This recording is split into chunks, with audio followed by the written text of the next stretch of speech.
저는 매주 설교하면서 질문을 던지면서 시작하거든요. 오늘 또 질문을 하나 던져보겠습니다. 여러분은 설교 그러면 무슨 생각을 떠올라요?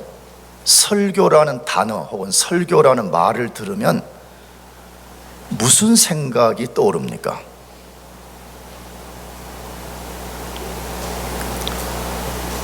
저는 설교라는 말이 이 시대 사람들에게 얼마나 부정적으로 사용되고 있는지를 잘 알고 있습니다.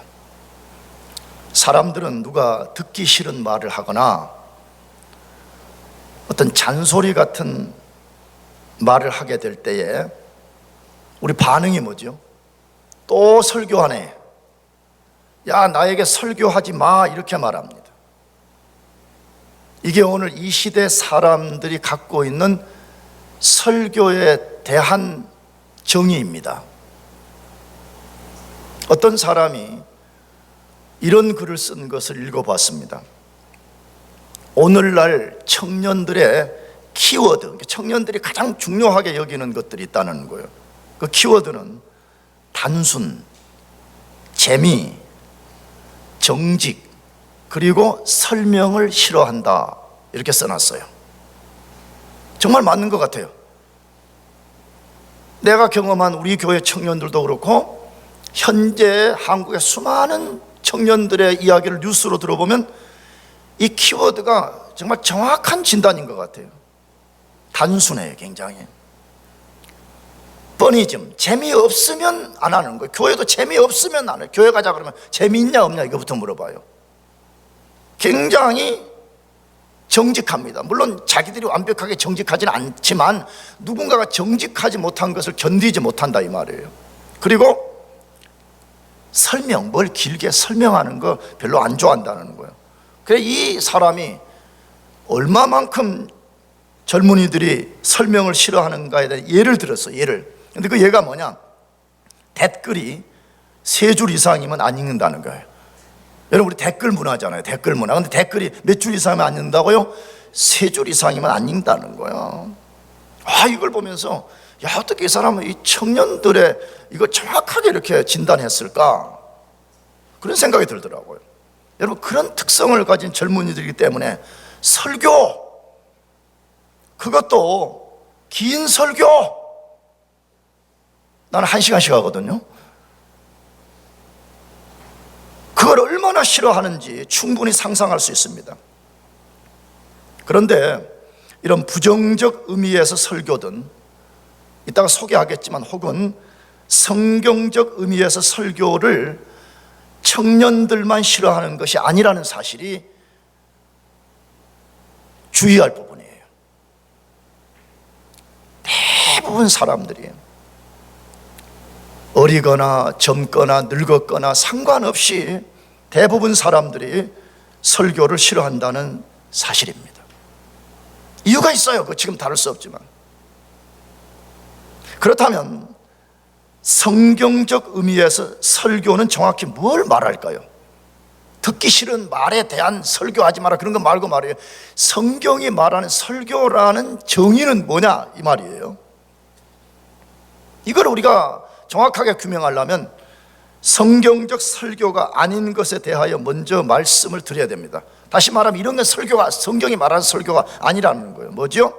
설교자의 개인 철학, 설교자의 개인 신학 이론, 설교자의 개인 도덕적 교훈, 설교자가 갖는 어떤 정치 풍자 혹은 정치의 진영 논리편에 서서 진영의 어떤 한편에 서서 논리를 펼치는 것, 혹은 재미있는 예화, 아주 감동을 주는 예화, 성경은 그것이 설교라고 말하지 않아요. 그러면 성경이 말하는 진짜 설교는 뭐냐 하는 것이에요.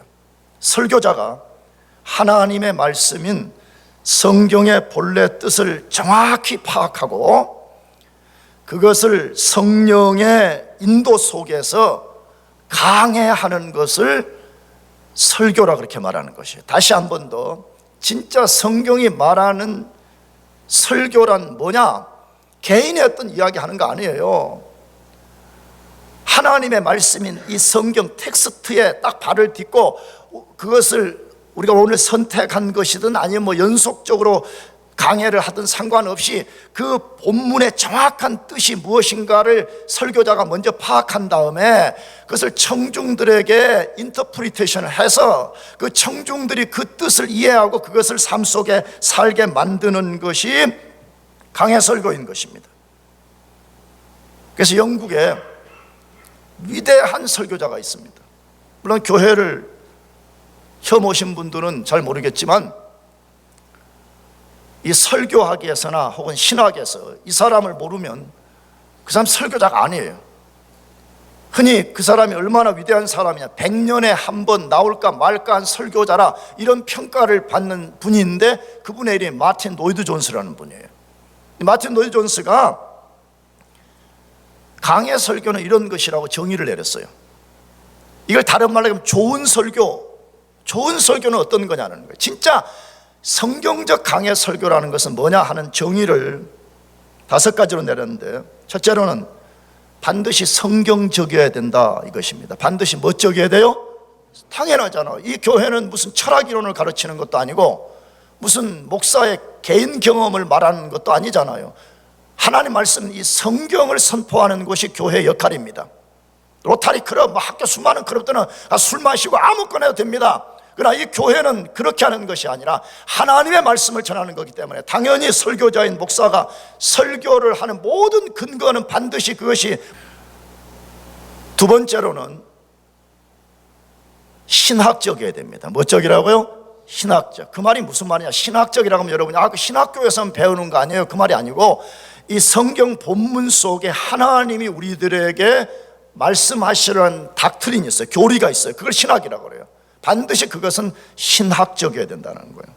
세 번째로는 그것은 반드시 해석적이어야 된다고요. 뭐라고요? 해석 혹은 강해적이어야 된다. 그 뜻이 무엇을 말하는가를 정확하게 풀어서 청중들에게 전달해야 된다. 네 번째로는 그것이 논리적이어야 된다는 거예요. 뭐라고요?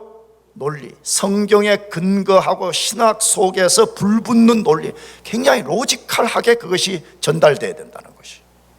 마지막 5번째로는 그것이 열정적이어야 된다는 거예요. 뭐라고요? 열정. 성령의 불붙는 논리 속에서 열정 가운데 그것이 전달되어야 된다, 이렇게 말했습니다.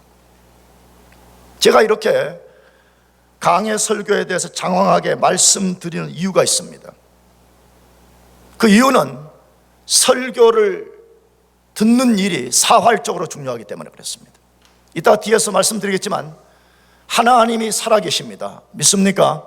근데 그 하나님이 우리에게 말씀하시고 찾아오시는 방식이 무슨 자신의 환상을 보여주는 것이나 물리적인 어떤 기적을 베푸는 그런 거 아닙니다. 아니라고 저는 금요일날 제가 대학 설교 때 말씀드렸습니다. 지금은 우리가 그렇게 하나님을 보면 다 죽어버립니다. 우리가요. 하나님께서 자신의 말씀, 살았고 운동력이 있는 이 말씀을 통해서 우리들에게 자신의 존재와 우리를 구원하는 역사를 만들어내기 때문에 우리가 하나님 말씀을 듣는 일은 사활적으로 중요합니다. 하나님은 자기 백성을 구원할 때 하나님 말씀 아무것도 모르는 사람을 구원하는 일이 없어요. 어떤 케이스가 돼야 돼. 쉽게 말해 하나님 말씀에 단 진리의 파편 한 조각이라도 알게 만든 후에 그 사람을 콜링하게 되어 있어요. 그런 말씀을 듣지 않는다? 그러면 우리가 매우 비참해지는 거예요. 그러므로 우리가 하나님 말씀을 듣는 일에 사활을 걸어야 되고 이것을 우리 삶의 제일된 우선순위에 둬야 되는 것입니다. 그래서 제가 이렇게 호소하는 이유는 뭐냐? 여러분들이 주일에 나와서 하나님 말씀을 잘 듣는 것도 매우 중요합니다. 그러나 동시에 우리가 이번에 아주 귀한 강사 목사님을 모시고 3일 동안 3번에 걸쳐서 집중적으로 하나님 말씀을 우리가 듣고 싶어서 터닝 포인트라는 수련회를 하게 됐어요. 그러므로 이것은 단순히 영광교회가 만든 플랜이다 이렇게 생각하지 말고, 하나님이 여러분이 하나님의 말씀을 들려주시기 위해서 하나님이 하나님의 종을 보냈다는 것을 믿으시고, 여러분들이 말씀의 장에 나와서 말씀을 듣기를 축복합니다. 말씀을 들어야 돼요. 그러면 왜 우리가 반드시 성경적 설교의 말씀을 들어야 되냐 이거예요. 성경적 설교의 말씀을 우리가 들어야 되냐는 것이에요. 제일 첫 번째로는 하나님이 창세전에 선택 혹은 예정한 사람을 설교를 통해서 부르시기 때문에 그렇습니다. 하나님이 다시 이 만물이 지어지기도 전에 하나님이 구원할 사람을 예정 혹은 선택을 했는데, 그 선택 예정된 사람을 부르시는 방식이 뭐냐 그러면, 수단이 뭐냐 그러면 설교를 통해서 부르시기 때문에 우리가 설교를 듣는 것이 사활적으로 중요한 것이. 저는 방금 교회 안팎의 사람들에게 가장 많은 논쟁을 불러일으키는 주제를 말씀드렸습니다. 그것이 뭐라고요? 하나님이 창세전에 구원할 사람을 선택하거나 혹은 뭐 한다고요? 예정한다. 같은 말이에요. 미리 프리데스티네이션, 미리 정하는 거예요. 미리 셀렉트하는 거예요. 같은 말이에요. 이걸 예정론이다 그렇게 말해요. 이 예정론은 정확히 교회 밖의 사람들보다 교회 안의 사람들에게 더 격렬한 논쟁을 불러일으키고 있습니다. 왜 그렇죠? 교회 밖의 사람들은 예정론이 뭔가도 몰라. 그런 거 아무 관심 없어. 돈 버는 거 관심 있고 그냥 세상에 어떤 목표 그거밖에 없지, 뭐 예정론 선택 그런 거 듣지도 못하고 알지도 못해. 물론 간혹 뭐 아는 사람들이 있긴 있지. 그게 뭔지도 모르니까 논쟁하지도 않아. 그런데 누가 논쟁하냐? 교회 안에 들어와서 교회에 와서 복음을 정확하게 이해하지도 못한 사람들이 이걸 전에 들어가지고는 격렬한 논쟁, 정확하게는 하나님에 대해서 불만을 쏟아놓기 시작해요. 뭐라고요? 하나님이 누구는 구원하기로 예정하고 누구는 구원하지 않기로 버려뒀다. 하나님 매우 불합리하다. 하나님이 하시는 일 이해가 되지 않는다. 그렇기 때문에 나는 받아들일 수 없다 라고 하나님께 저항감을 드러내는 사람들이 있습니다. 저도 솔직히 다 이해되지 않습니다. 사실입니다. 왜냐 그러면 이거 하나님이 하신 일이거든요. 그것도 창세 전에 성부와 성자와 성령 하나님의 신비로운 계획 속에 한 것이기 때문에 내가 그것을 다 이해할 수가 없습니다. 그러나 절대로 저는 불합리하다거나 받아들일 수 없다고 생각하지 않습니다. 그 이유가 있습니다. 그 이유는 첫째, 진리, 거짓 없는 하나님 말씀인 성경 여러 곳에서 하나님이 인간을 구원할 때 먼저 그 사람을 창세전에 예정 선택된 사람만을 하나님이 부르신다라고 말씀하기 때문에 그래요. 여러분 중에 성경을 안 믿는 사람은 할 수가 없지만 성경은 하나님의 말씀입니다. 하나님 말씀에서 하나님이 인간을 구원할 때에 먼저 예정 선택한다라고 선포를 하고 있습니다. 선포. 근데 그것의 대표적인 말씀이 에베소서 1장 3절에서 5절 말씀인데 같이 한번 읽어보겠습니다. 같이 시작. 찬송하리로다. 하나님 하늘에 속한 모든 신령한 복을 우리에게 주시되 그 창세전에 그리스도 안에서 우리를 택하사 우리 사랑 안에서 그 앞에 거룩하고 흠이 없게 하시려고 그 기쁘신 뜻대로 우리를 예정하사 예수 그리스도로 말미암아 자기의 아들들이 되게 하셨으니 라고 되어 있습니다. 아까도 말씀드렸습니다. 인간이 하나님의 예정과 선택에 의해서 구원받는다는 이것은 오직 성경을 통해서만 알 수 있습니다. 과학책에서도 말해주지 않습니다. 철학책에서도 말해주지 않습니다. 인문학 책에서도 말해주지 않습니다. 오직 하나님의 말씀인 성경을 통해서만 분명하게 예정과 선택하고 그 사람을 구원한다라고 말하고 있습니다. 그러면 질문이 생겨요. 왜 하나님께서는 창세전에 구원할 사람을 미리 예정하셨을까요? 그 다른 여러 이유가 있어요. 그러나 그 중에 지금 현재 우리 설교와 관련해서 가장 큰 이유는 뭐냐 그러면, 하나님이 만물이 창조되고 그 가운데 인간이 창조된 후에 인간들이 죄를 짓고 타락할 것을 아셨습니다. 왜 에베소서는 그렇게 말하거든요. 창세 전에 하나님이 그리스도 예수 안에서라고 말하니까 하나님이 아시는 거예요. 또 당연히 알아야 돼요. 하나님이 과거와 현재와 미래를 동시적으로 모른다면 그분은 하나님이 아닌 거예요.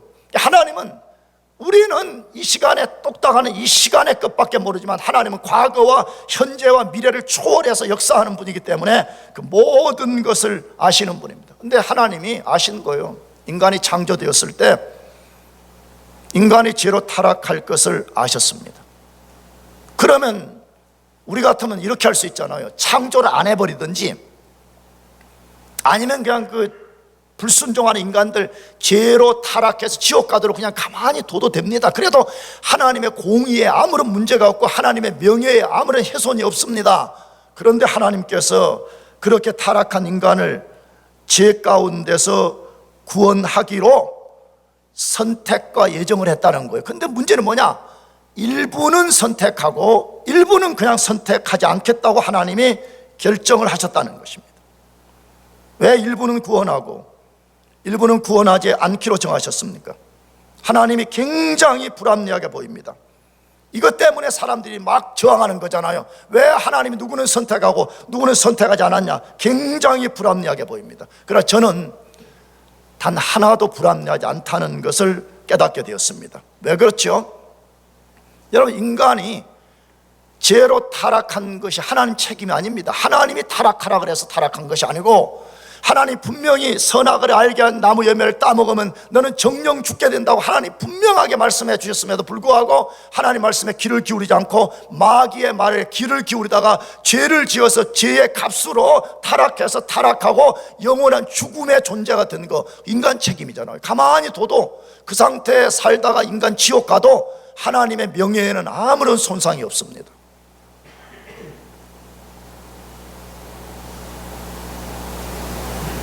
나가서 하나님은 만물의 주인입니다. 이걸 진짜 여러분이 믿냐는 거예요. 이게 많은 사람들이 왜 저항을 하냐 그러면 하나님이 만물의 주인이라는 걸 못 받아들인다는 거예요. 내가 주인이고 싶은 거예요. 근데 성경은 선언해, 여러분 인정하든 않든 이 만물을 창조하신 하나님이 만물의 주인이라는 거예요. 그러면 만물의 주인이면 하나님 마음대로 할 수 있어요, 없어요? 대답해, 할 수 있어요, 없어요? 아니, 여러분이 감정적으로 안 받아들일지라도 논리적으로 하나님 마음대로 할 수 있어요, 없어요? 대답해 주세요. 할 수 있어요, 없어요? 할 수 있는 거 아니에요? 내가 자주 예를 들어 이걸 내가 만약에 이 집을 내가 지은 거야. 그래서 내가 이 집의 주인이야. 그래서 여러분이 여기를 들어오겠다 그래. 근데 내가 이쪽 분들은 들어오게 하고 이쪽 분들은 들어오지 말라 그래. 그럼 여러분 거기에 대해서 여러분이 저항할 수 있어요, 없어요? 있어요, 없어요? 없지요. 왜? 감정적으로는 기분이 나쁘겠지. 아니, 왜 누구는 들여보내주고 누구는 왜 안 들여보내주냐 하고 기분은 나쁘겠지. 그러나 내가 그렇게 할 수 있어요. 왜? 이 집의 주인이 나이기 때문에. 하나님이 만물의 주인이신데 죄로 인해 타락해서 자기 책임 때문에 그냥 두면 지옥 갈 인간을 그 중에 하나님께서 자신의 주권적 뜻을 가지고 일부를 구원하시기로 하나님이 정하셨기 때문에 절대로 불합리하잖아요. 오히려 구원받고 나면 너무 감사한 거예요. 왜? 어떻게 나 같은 인간이 내가 행한 일 그대로 하나님 앞에 갚음을 받는다면 나는 1000번, 10,000번 지옥 떨어져 마땅한 인간임에도 불구하고 어떻게 하나님이 나를 구원해 주셨지? 도대체 내가 하나님 앞에 어떤 존재이길래 그 수많은 사람들 중에서 나를 구원해 주셨지? 감사할 것밖에 없는 것입니다. 그렇다면 창세전에 하나님이 구원하기로 선택한 사람은 어떻게 알 수 있냐는 거예요. 어떻게 예정 선택된 사람을 우리가 알 수 있냐는 거예요. 내가 우리 대학부 친구들한테 자주 말했거든요. 이렇게 되면 좋잖아요. 태어날 때 선택된 사람은 이마에 십자가가 그려졌듯이 그려지듯이 아니면 손바닥에 예수의 형상이 하나 그려지면 태어날 때부터 야 임마 이리 와 보이지? 요 선택된 사람은 이마에 십자가가 있다고 성경에 나와서 이리 와 잔소리 말고 교회 열심히 다녀 이렇게 하잖아. 그런데 누가 선택되었는지 눈으로는 아무도 알아차릴 수가 없습니다. 근데 성경은 창세전에 선택된 사람을 알 수 있는 유일한 근거가 하나 있다고 말해요. 유일한 근거가 하나 있다고 말하고 있습니다. 다시 유일한 근거, 이걸 주목해야 돼요. 여러분이 지금 교회 나왔느냐, 지금 그런 것이 유일한 근거가 아니에요. 여러분이 모태신앙이냐, 절대 그런 것이 아니에요. 여러분이 교회 집사냐, 아니에요. 그런 것이 아니에요. 여러분이 교회 목사냐, 아니라고. 그런 것이 아니라고요. 그럼 뭐냐? 요한복음 10장 3절에서 6절로 말씀하는데, 한 번 더 주의해서 읽어봅시다. 왜? 이걸 알아야 되잖아요. 내가 진짜 예정된 사람인가 아닌가, 나는 멸망받을 사람인가 분명히 알아야 되잖아요. 다시 3절부터 5절까지 다시 한번 천천히 읽어봅시다. 같이 시작. 문지기는 그를 위하여 양은 그의 음성을 듣나니 그 자기의 양의 이름을 각각 불러 인도하여 내느니라. 자기 양을 다 내놓은 후에 앞서가면 양들이 그의 음성을 아는 거로 따라오되 타인의 음성은 알지 못하는 거로 타인을 따르지 아니하고 도리어 도망하느니라. 하나님의 아들이신 예수님, 하나님이신 예수님이 지금 선택된 사람과 선택되지 않은 사람이 드러내는 어떤 특성이 있다는 걸 비유로 여기에 말씀을 했어요. 그런데 그 비유의 내용이 뭐예요? 어떤 목자에게 소속된 양이 가진 특성과 유사하다, 그렇게 말씀하는 거예요. 어떤 목자에게 속한 양이 있어요. 그럼 목자가 그 양을 우리간에 넣어놨다가 동네 모든 양을 다 같이 넣어놓는 거거든요. 내가 이전에 설교했는데 혹시 또 처음 온 분들 조금 해줘야 되겠네. 고대 당시에 양 사육 방법은 지금처럼 각각 자기 양우리가 있는 게 아니에요. 가난한 시골 동네니까. 그러니까 예를 들어서 이런 큰 양우리가 허름한 게 하나 있으면 해가 질 때 일이나 다른 짐승들로부터 양을 보호하기 위해서 동네 양을 여기다가 다 갖다가 집어넣는 거예요. 그래서 아침에 해가 떴을 때 목자가 자기 양을 불러내기 위해서 양의 문을 활짝 열어요. 그러면 양들이 막 쏟아 나올 거 아니에요. 그러면 그때에 목자가 자기 양을 부르는 거예요. 물론 어떤 방식으로인지 모르지만 신호를 주면 이제 알아차리겠죠. 그러면 놀라운 현상이 벌어진다는 거예요. 그 목자에게 속한 양은 목자의 음성을 듣고 따라가지만 그 목자에게 속한 양이 아닌 사람은 오히려 그 목자가 따라오라고 소리를 내면 도리어 도망해 버린다.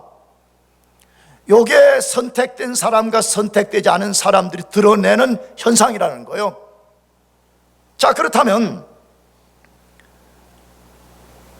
구원받기로 예정된 사람들은 예수님을 따라가지만 그렇지 않은 사람들은 예수님 부르면 오히려 도망가고 반항하고 저항하고 적개심을 가지고 간다는 거예요. 왜? 여기 따라간다, 이 말이 그걸 품고 있기 때문에 그렇습니다. 여기 따라간다, 그 말은 예수님 따라간다, 이 말은 예수님 음성을 듣고 따라간다, 그 말은 나는 예수님을 나의 구주로 믿고 나는 그분을 섬기고 나는 이제부터 그분을 팔로우, 다시 말하면 그리스도의 제자로서 내가 그분을 따라가겠습니다, 이 말이라는 것이. 그런데 예정되지 않은 사람들은 똑같은 음성을 들어요. 똑같은 설교자의 설교를 듣는데 저항감과 적개심밖에 안 생겨요. 여러분 현상을 보세요. 얼마나 많은 수백, 수천, 수만의 사람들이 예수 안 믿고 지옥에 떨어지는 걸 우리가 보고 있잖아요. 그러면 이 포인트에서 마지막 질문이에요. 그러면 예수님이 예정된 사람을 부르신다 그랬는데 그 부르심의 수단이 뭐냐, 이게 어떤 방식을 통해서 사람을 부르시는가 하는 것이에요. 그래서 하나님 말씀을 통해서 부르십니다. 뭘 통해서 부르신다고요? 하나님 말씀을 통해서 부르십니다. 이게 대전제예요. 하나님의 말씀, 이것을 통해서 그 사람을 구원으로 부르시는 역사를 만들어낸다는 게 특별히. 그런데 하나님이 예비한 종들, 그 신실한 종들이 하나님의 말씀에 발을 딛고 하나님 말씀을 강해해 나아갈 때에 하나님이 그 말씀을 사용해서 예정된 사람들을 하나님이 부르신다는 것이에요. 사실이에요. 2000년 역사 동안에 하나님이 선택된 사람을 부르시는 방식은 하나님 말씀을 선포하고 그 말씀을 듣는 사람들이 성령의 역사 속에서 자각이 일어나고 리펜턴스를 만들어내서 예수 그리스도를 믿고 섬기고 따라가는 역사가 일어나게 되는 것입니다. 그러므로 여러분들이 하나님 말씀을 듣기를 축복합니다. 말씀을 들어야 돼요. 말씀을 들으면서 나는 진짜 구원받은 사람인가 안 받은 사람인가, 혹은 하나님의 영원한 비밀 속에 있는 예정된 사람인가 아닌가를 여러분 스스로가 증명해내야 돼요. 다시 말해요, 장구한 목사 이야기 아니에요. 성경이 말해요. 예수 그리스도에게 속한 진짜 하나님의 선택된 사람은 예수 그리스도의 음성을 듣고 따라간다고 말해. 그러나 속하지 않은 사람은 저항감을 가지고 도망쳐버린다고 말해. 내가 말하는 것은 여러분들이 이 교회에 나왔느냐 지금 그걸 말하잖아요. 물론 이 교회에 나온 자체가 굉장히 대단한 일이에요. 사실 왜? 굉장히 가능성이 있는 거예요. 교회에 나오지 않으면 구원받기가 어려운 이유 중에 하나가 뭐냐 그러면 말씀을 듣는 기회가 없거든요. 그러므로 여러분이 어떤 이유가 되었든지 간에 이 교회를 찾아왔다는 것은 그것을 예비적 은혜라고 말하는데, 하나님이 여러분에게 지금 뭔가 예비적 은혜를 주고 계신다는 증거예요. 그러므로 주의 날인 주일이든지, 이번에 우리가 집중적으로 말씀을 들으려고 하는 터닝 포인트 기간이든지, 목사님 저는 시간 없어요, 저는 듣고 싶지 않아요, 저는 바빠요, 저는 더 바쁜 일이 있어요, 이런 변명하지 말고 이런 말씀을 들으시길 축복합니다. 그래서 여러분이 진짜 나는 진짜 하나님의 구원, 하나님의 예정되어서 그 예정을 따라서 나는 구원받은 사람인가, 이걸 분명하게 드러냈잖아요. 왜? 여러분 한번 보세요. 내가 지난주에도 말씀을 드렸지만 만일에 하나님도 안 계시고 천국도 없다 그러면 그냥 이렇게 살 필요 없어요. 그냥 내가 이번 금요일에 우리 대학부 친구들만 그냥 개판으로 살아야 돼요. 그냥 도덕적으로 살 필요도 없어요. 그냥 마지막 날 심판 그런 거 생각할 것도 없어요. 그냥 여기서 그냥 잘 먹고 잘 살다가 그냥 적당하게 살다가 사라져 버리면 돼요. 근데 고린도서 5장 10절에 분명히 말씀했어요. 우리가 다 반드시 그리스도의 심판대 앞에 설 것이라고 말씀하고 있습니다. 나는 이것 때문에 여러분에게 울부짖는 거예요. 난 여러분들이 여기서 박사학위를 받느냐 그런 관심 없어요. 여러분 무시해서 가는 말이 절대로 아니에요. 우리가 다 반드시 그리스도의 심판대 앞에 설 것이라고 되어 있습니다. 예수 그리스도를 자신의 구주로 받아들이지 않은 사람, 자신의 죄 문제가 해결되지 않는 사람은 마지막 날에 자기 죄를 안고 지옥에 떨어져서 영원한 고통을 받아야 되는 것입니다. 하나님이 없다, 지옥이 없다, 아무렇게나 살아야 됩니다. 나는 우리 어제도 리더 수련하면서 말했어요. 이렇게 말하는 게 조금 좋지는 않지만, 나는 만약에 하나님도 없고 천국도 없고 지옥도 없고 그리스도의 심판대도 없다 그러면 나는 총을 사가지고 은행을 털 것이라 그랬어요. 무슨 말인지 알겠죠? 이걸 이해 못하면 펜스에 다니지 말아요. 그렇게 살 수가 없어요. 왜? 우리의 매 순간을 하나님이 꿰뚫어 보고 계시고, 우리가 마지막 심판날에 그 앞에서 우리가 행한 모든 일들 직고하는 날이 직접 말해야 돼요. 너는 왜 예수 그리스도 믿지 않았냐? 너는 왜 내가 살아있다는 증거를 자연과 나의 아들 예수 그리스도를 통해서 분명히 보여줬음에도 불구하고 믿지 않았냐? 전 몰랐는데요. 로마서 1장 10절에서 13절에 핑계치 못한다라고 되어 있습니다. 절대로 핑계하지 못한다고 되어 있습니다. 다시 예를 듭니다. 내가 이 동네 차 운전하다가 스피드 리밋을 초과해서 경찰한테 잡혔어요. 경찰이 잡아가지고 왜 스피드 리밋에 초과했죠? 당신 벌금 200불입니다. 내가 이렇게 말해. 경찰관님, 제가 몰랐는데요. 경찰관이 뭐라고 말하죠? 몰랐어요? 됐어요. 그럼 그냥 가세요. 절대 그런 거 없습니다. 여기 보이시죠? 똑똑히 보라고. 여기 스피드 리밋. 하나님 앞에 가서 저는 하나님 몰랐습니다. 저는 예수님이 인생의 구주라는 것을 몰랐습니다. 변명할 수 없다고 분명하게 선포합니다. 여러분, 이런 하나님 말씀을 들으시기를 축복합니다. 들으세요. 하나님 말씀을 듣고 진지하게 점검해 보세요. 두 번째로 왜 반드시 성경적 설교를 들어야 될까요? 하나님이 인간을 죄에서 구원하는 중요한 수단을 설교로 정하셨기 때문에 그렇습니다. 하나님이 우리 인간을 죄에서 부르시는 것이 하나님 말씀을 통해서 하는데, 그 말씀을 설교라는 방식을 통해서 할 때 하나님이 부르시기로 하나님이 그것을 정하셨다고 성경에 소개되어 있습니다.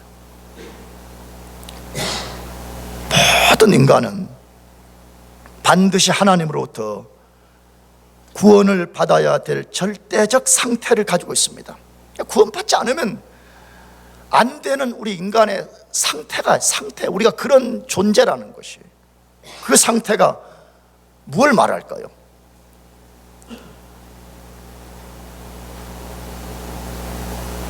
우리 인간은 하나님 앞에 죽어 있고, 그걸 다른 말로 영적으로 죽어 있고, 하나님의 진노의 심판 아래 있다라고 소개되어 있습니다. 무슨 말이죠? 예수 그리스도를 믿지 않고 예수 그리스도 밖에 있는 사람은 다 인간의 대표자인 아담이 하나님을 반역하고 죄를 범할 때 모든 인간이 내포적 대표 원리에 의해서 아담 속에 갇혀 있어서 아담의 죄의 모든 것을 같이 책임지고 죄 아래 떨어져 있습니다. 이 상태는 죽어버리는 거예요.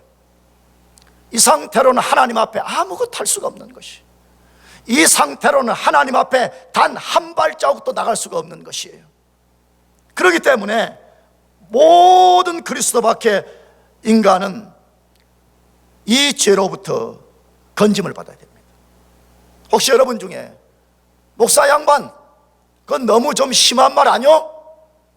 내가 이번 학기 좀 점잖하게 좀 학교 좀 다녀보려고 오늘 마음 잡고 교회 왔는데 뭐 죽었다는 둥, 뭐 하나님의 진노의 심판 아래 있다는 둥, 그건 너무 좀 예의 적절하지 않지 않아요? 혹시 그런 사람이 있어요? 절대로 아닙니다. 절대로 예의 있는 것입니다. 절대로 무례하지 않은 것입니다. 왜 그렇지요? 우리의 상태가 그렇기 때문에 그렇습니다. 만일에 여러분 중에 누가 몸이 아파서 니타니 병원에 찾아갔습니다. 뭐 여러 가지 검사를 다 해보더니 닥터가 심각하게 말합니다. 당신 지금 암입니다. 그것도 치명적인 암입니다. 그것도 당신 앞으로 한 달밖에 못 삽니다. 만약 그러면 어떻게 반응하겠어요? 의사 양반 너무 무례합니다. 너무 예의 없습니다. 어떻게 이렇게 말할 수 있습니까? 하고 멱살을 잡겠어요? 정상적 인간이라면 어떻게 하겠죠? 선생님, 살 길이 없겠습니까? 살려주십시오. 내가 모든 돈을 다 드릴 거니까 나 살려주십시오. 이렇게 할 거 아니에요? 그렇다면 우리 인간은 암이 걸린 것보다 하나님의 진노 아래 있어. 하나님의 진노 아래, 현재에도 진노 아래 있고 언젠가 미래에 하나님의 완전한 진노를 받아서 지옥에 떨어질 그 상태에 있는 사람들에게 우리의 실상과 우리의 현실과 우리의 상태를 말하는 것이 어째서 예의가 없다고 생각해요? 전 절대로 예의가 있다고 생각합니다. 왜?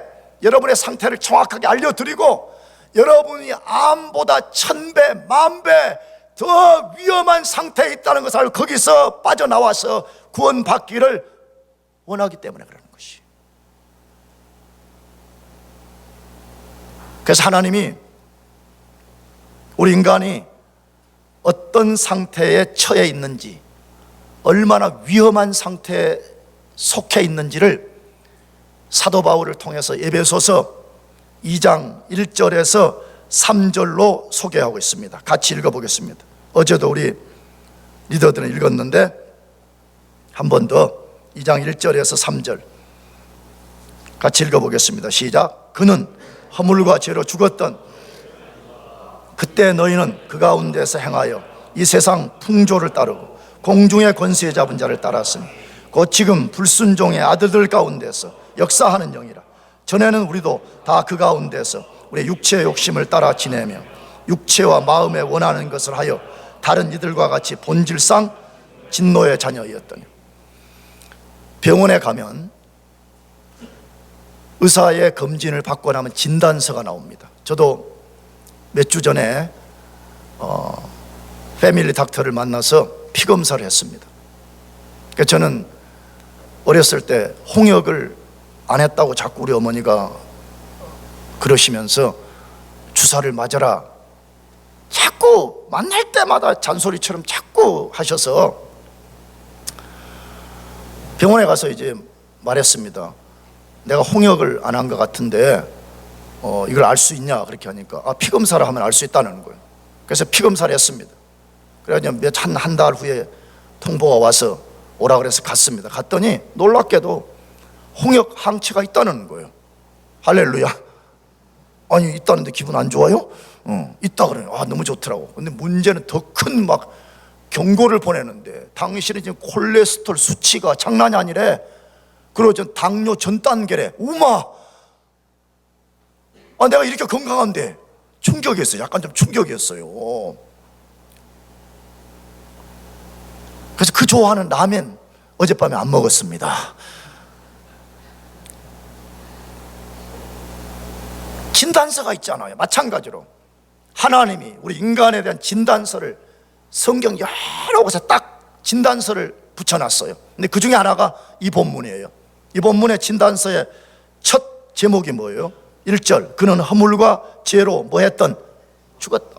모든 인간은 허물과 죄로 죽어버렸다는 거예요. 그러면 내가 자주 우리 교인들에게 말했어요. 이 말이 잘 안 받아들여져. 왜냐하면 아니 지금 우리가 살아가지고 학교도 다니고 돈도 벌고 장가도 가고 시집도 가고 애도 놓고 이런데 우리 보고 죽었다 그러니까 그거 목사 양반 말도 안 되는 소리 또 하는 거 아니요? 이렇게 하는 사람들이 있다.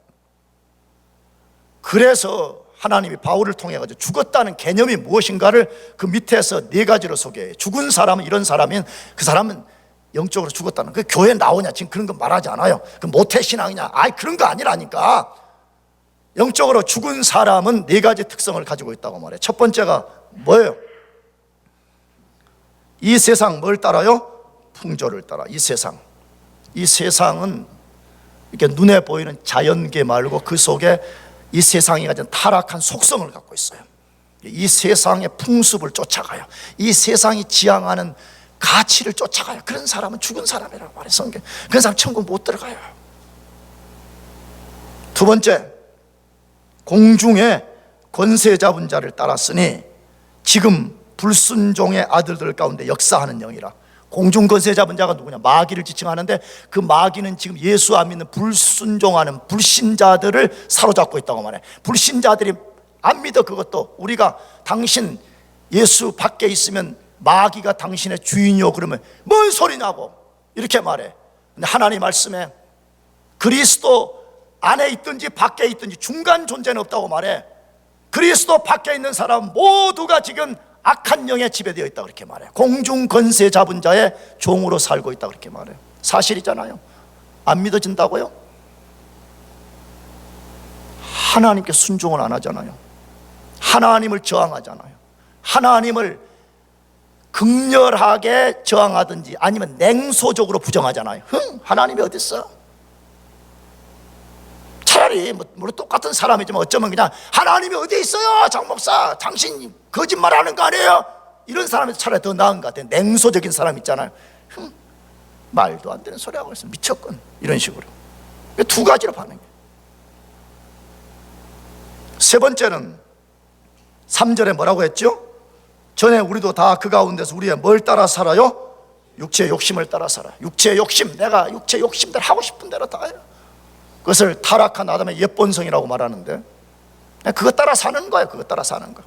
그냥 맨날 뭐 먹을 건가, 맨날 여기서 내가 뭐 될 건가, 돈 얼마 벌 건가, 맨날 그런 거밖에 없는 거예요. 육체의 욕심 그거밖에 없는 거예요. 그런 사람은 죽었다고 선언해버려요. 성경에서. 마지막 4번째는 뭐라고 말해요? 육체와 마음에 원하는 것을 하여 다른 이들과 같이 본질상 무슨 자녀예요? 본질상이라는 말은 태어날 때부터 그냥 진노의 자녀, 하나님의 진노가 이미 그 사람 속에 내려 있다는 거예요. 그러면 또 여러분이 아니 내가 지금 잘 살고 있는데 무슨 진노야, 또 저 목사 또 구라친다. 우리 어제 공부했죠. 로마서 1장에 하나님의 진노 아래 있는 제일 큰 특성은 뭐라고요? 하나님이 그 사람을 뭐 해버렸어요? 대답해요. 우리 기존 성도들 대답해 뭐라고요? 버려버렸다고 3번이나 선언해. 그냥 버려버렸어요. 그냥 내 마음대로 하라는 거예요. 우리도 그러잖아요. 우리도 자녀를 키울 때 내 자녀가 잘못하면 디스플린을 해서라도, 징계를 해서라도 바르게 살도록 만들어 주잖아요. 그러나 내 자녀가 아니면 사고 치든 말든 그냥 내가 손도 댈 수 없어요. 남의 자식을 어떻게 내가 손을 대요? 근데 하나님도 하나님의 진노 아래, 현재의 진노 아래의 특성은 뭐냐 그러면 너 하고 싶은 대로 살아라는 거예요. 성적인 부도덕한 삶을 살고 싶으면 그렇게 살아라는 거예요. 로마서 그거 말하는 거거든요. 성도착, 게이 메리지, 그거 하고 싶으면 하라는 거예요. 남 뒷담화 까고 욕하고 비판하고 불평하고 그러고 싶으면 그렇게 해라. 21가지로 로마서 1장에 말해 21가지 그래 하고 싶으면 해라 이거예요. 이게 하나님이 그 사람을 버려둔 것이라 그렇게 말해요. 여러분, 죽었다는 개념이 뭐라고요? 아무것도 물리적으로 할 수 없다는 말이 아니고, 다시 복수해요. 죽었다는 개념이 다시 뭐라고 소개했다고요? 이 세상 뭘 쫓아요? 풍속을 쫓아. 두 번째로는 공중에 권세 잡은 마귀의 종로를 타고 살아. 세 번째로는 타락한 아담의 옛 본성이 육체에 뭘 따라 살아? 욕심대로 살아. 그리고 태어난 그 자체가 하나님의 진노 아래 있다라고 성경이 분명하게 말씀하고 있습니다. 그런데 이 구원과 관련해서 한 가지 우리 인간들에게 이해되지 않는 아이러니한 사실이 있습니다. 그 아이러니가 뭔지 소개하고 싶습니다. 오늘 현대의 사람들은 수천 년 전의 사람들보다 기술과 과학을 발전시켜서 우리가 고대 사람들과 비교할 수 없는 지식을 갖고 산다라고 주장하고 살고 있습니다. 그런데 놀라운 것은 인간 이해, 우리 인간이 누구냐 하는 인간 이해에 대해서는 오래전 사람들을 절대 능가하지 못합니다. 오래전 사람들이 가졌던 인간 이해를 반도 못 따라갑니다. 그 근거가 뭐예요? 고대 철학자들은 정확하지는 않지만 인간에게 뭔가 문제가 있다는 것을 이 사람들이 캐치업했어요. 우리 인간은 이 상태로는 뭔가 문제가 있다. 그러니까 여기서 지금 구원을 받아야 된다. 이걸 알게 되는 거예요. 그래서 여러분이 학교 다닐 때 조금 주워들은 그 철학 인물들 있잖아요. 누구예요? 그 사람들이 소크라테스, 플라톤, 아리스토텔레스 이런 사람들은 지금 인간이 뭔가 문제가 있다는 게, 인간이 이 상태에서부터 건짐을 받아야 되는 지혜가 필요하다. 필로소피, 이 지혜, 철학, 이것이 길이 필요하다. 그래서 그 사람들이 몸부림을 치면서 그 길, 그 지혜를 그 사람들이 끊임없이 추구했잖아요. 인류 역사와 철학의 역사가 뭘 보여줬죠? 인간의 사유의 최고의 끝, 인간 지성의 최고의 끝이라는 철학을 갖고는 인간을 구원해낼 수 없다는 것을 철학사 자체가 증명을 하고, 우리는 안 되는구나, 우리 철학 갖고는 안 되는구나. 그러니까 또 뭐 소크라테스 이후에 뭐 발크라테스, 뭐 멍크라테스, 이건 농담이에요. 다 나온 거예요. 그래도 안 되는, 계속해서 하지만 안 된다는 거예요. 안 된다는 거예요. 여러분, 그런 차원에서는 철학의 실패는 뭘 말해요? 인간 사유와 인간 지성의 극치를 보여주는 철학으로는 안 된다는 말은 인간 자체로는 구원할 수 없다는 거예요. 인간 자체로는 소망이 없다는 거예요. 그런데 놀라운 사실은 하나님께서 철학을 대신해서 인간을 구원할 지혜, 다시 말하면 인간이 구원받는 길과 방법을 주셨습니다. 그것이 뭐냐? 고린도전서 1장 2절 말씀인데, 고린도전서 1장 2절을 찾아보겠습니다. 고린도전서 1장 21절을 같이 읽어보겠습니다. 시작. 하나님의 지혜에 있어서는 자기 지혜로 하나님을 알지 못함으로 하나님께서 전도에 미련한 것으로 믿는 자들을 구원하시기를 기뻐하셨도다. 제가 다시 한 번만 더 읽어드릴게요. 잘 들어봐요. 하나님의 지혜에 있어서는 이 세상이 자기 지혜로 하나님을 알지 못함으로 하나님께서 전도에 미련한 것으로 믿는 자들을 구원하시기를 기뻐하셨도다 라고 되어 있습니다. 두 가지 지혜가 있다고 지금 고린도 전서에는 말하는 거거든요. 요 앞부분까지는 인간 지혜, 그러니까 철학자들이 인간이 만든 지혜를 가지고 하나님을 알고 인간이 구원을 받겠다고 하는 그 지혜를 말한 다음에 그걸로는 안 된다고 선언을 탁 내린 다음에 여기에 새로운 지혜, 인간을 진짜 구원하는 지혜가 있다는 거예요. 근데 그 지혜가 뭐냐라고 말할 때 전도의 미련한 방법이라 그렇게 돼 있어요. 전도의 무슨 방법이요? 미련한 방법이래. 전도를 통해서 인간을 구원해내는데 이게 사람들이 볼 때는, 사람들의 관점에서 볼 때는 매우 미련한 방식이라고 하나님도 말씀해요. 하나님도 이 방식을 주시면서 하나님이 뭐라고 말씀하냐면 인간들이 분명히 전도를 통해서 하나님이 인간을 구원한다 그렇게 하면 사람들이 말하기를 아이고 그걸로 어떻게 돼? 하나님이 그냥 우주에 나타나가지고 공중에 나타나가지고 나는 살아있는 하나님이다 이렇게 하든지 아니면 뭐 죽은 자를 살리는 기적을 보여주는데 그렇게 하지 전도에 미련한 방법 이게 어떻게 구원받지? 이렇게 말한다는 게 근데 하나님은 밀어붙이는 게 뭐라고? 오직 인간을 구원하는 방법은 전도의 무슨 방법으로 된다고요? 미련한 방법으로 된다 그렇게 말해요. 전도의 미련한 방법을 통해서만이 인간이 하나님을 믿고 구원받고 하나님을 따르는 그런 삶을 산다 그 말이에요. 그러면 이제 마지막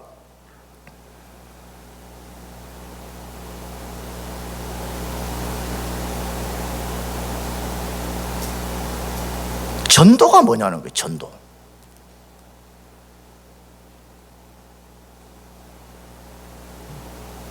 우리는 이걸 전도라고 그래요.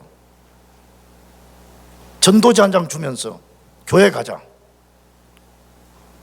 물론 그것도 좁은 의미에서 전도 맞아요. 근데 이 말에 원래 헬라어, 그러니까 신약 성경은 헬라어로 쓰여져 있는데 헬라어의 원래 단어는 케리그마라고 되어 있습니다. 케리그마. 케리그마라는 단어가 케리그마의 미련한 방법 그 말이에요. 근데 이 케리그마라는 이 말을 영어 성경에서는 뭐라고 했냐 그러면 마땅히 번역하기가 좀 곤란하니까 프리칭이라고 번역을 했어요. 그래서 대부분의 영어 성경은 헬라어 케리그마를 뭐로 번역했다고요? 프리칭 이렇게 번역을 했어요. 설교 이렇게 번역을 했어요. 근데 이 말은 사실 엄밀하게 말하면 정확한 번역이 아니에요. 그러니까 정확하게 번역하려면 조금 길게 번역을 했는데 어떤 식으로 해석적 번역을 해야 되냐 그러면 앞에서 말씀드린 대로 인간의 이론 말하는 거 아니에요. 인간 이론 그런 거, 인간 예화 그런 거 말하는 거 아니고 복음의 핵심을 설교하는 것을 말해요. 복음의 뭘 말하는 거? 핵심, 복음의 진짜 핵심을 캐리그마라고 말해요. 복음의 핵심을 프리칭이라는 방법을 통해 가지고 말하는 것을 그걸 전도라고 말하는 거예요. 그럼 복음의 핵심은 뭐예요? 복음의 핵심은 여러 가지가 있지만 간단하게 말하면 하나님 만물을 창조하셨다는 거예요. 하나님 그분이 만물의 주권자라는 것이 하나님 인간을 구원하여 그의 죄 없는 아들을 이 세상에 보내시고 그 죄 없는 아들이 우리의 죄를 대신 담당하고 십자가에서 비참하게 죽으시고 우리의 죄값을 지불하시고 누구든지 예수 그리스도를 믿으면 그 죄 용서를 받고 하나님 앞에 의롭게 되어서 하나님의 자녀가 된다. 이게 복음의 핵심인 것입니다. 이걸 설교자가 선포하게 될 때에 성령 하나님께서 그 설교를 사용해서 죽은 영혼을 살려내요. 믿음을 만들어내요. 믿음이란 씨앗을 성령이 그 속에 심어가지고 그 씨앗이 싹이 터서 그 씨앗이 자라고 뿌리를 내려가지고 신앙의 완전한 열매를 맺게 하는 역사를 만들어준다고 말해요.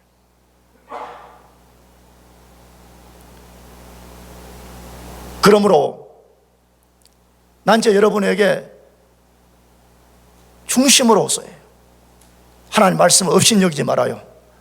아멘.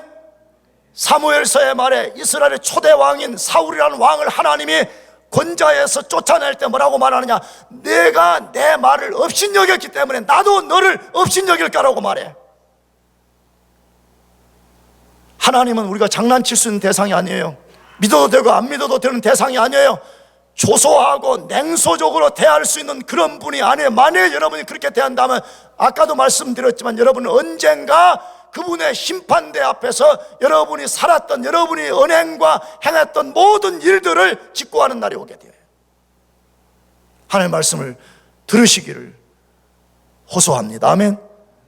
들어요. 왜? 하나님의 말씀은 살았고 운동력이 있어 좌우의 날선 어떤 검보다 예리하여 혼과 영과 및 관절과 골수를 찔러 쪼개는 역사가 일어나서 그 말씀이 우리를 살리는 역사가 일어나는, 그러면 눈이 열어져서 하나님이 살아계신 것이 보이기 시작하고 천국이 있다는 것이 이 땅보다 더 분명하게 알게 되는 역사가 일어나게 되는 것이에요. 내가 마지막 이 말만 하고 마치려고 그래요. 난 저 뒤에 있는 우리 대표 리더 상하 형제하고 주로 성경 공부할 때 내가 그런 이야기를 많이 해. 우리 상하 형제가 케미스트리 전공자인데 난 진짜 그래. 나는 과장이 아니고 공대의 이론, 무슨 뭐 생물학 이론, 뭐 화학 이론 아무것도 몰라. 왜? 고등학교 때 뭐 조금 그 산소 주기율표 화학 선생님이 안 해오면 맨날 막 해초를 때리니까 수헬리 어쩌고 저쩌고 외웠는데 그거 지금 40년 넘어가지고 다 잊어버렸어. 그런데 여러분 한번 생각해 보세요. 내가 유상아 집사님이 하는 화학에 대해서 아무것도 들어본 적도 없어. 뭘 알겠어요? 최소한 화학에 대해서 알려면 내가 화학 101부터 들어야지 가서. 그렇지? 수소는 뭐고 헬륨은 뭐고 이거 다 들어야 되는 거잖아. 그래야지 그때부터 지식이 쌓여서 화학이라는 세계는 이런 거구나 해서 내가 거기에 대해서 뭔가 자신 있게 말할 수 있는 거잖아. 성경도 마찬가지 아니에요? 성경은 아무것도 몰라. 하나님에서 아무것도 몰라. 들어본 적도 없어. 공부해 본 적도 없어. 하나님에서 어떻게 믿음이 생겨요? 로마서 10장 17절 믿음은 들음에서 나며 들음은 그리스도의 말씀으로 말미암다라고 되어 있어요. 여러분 부지런히 하나님의 말씀을 들어요. 아멘.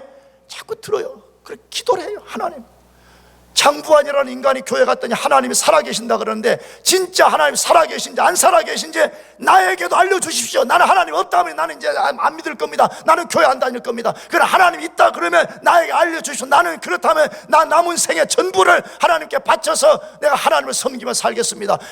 그렇게 해야 돼요. 왜? 하나님 살아계시거든요. 언젠가 여러분이 원하든 원치 않든 그 불붙는 영광과 거룩과 위엄 가운데 계신 그분의 보좌 앞에 여러분이 반드시 서야 되는 날이 오기 때문에 그렇습니다. 그날 하나님과 예수 그리스도가 여러분을 두렵게 하는 심판주가 아니라 여러분의 구원자가 되어서 여러분 모두가 영광스러운 천국에 들어가는 그런 복이 있기를 축복합니다. 기도하겠습니다.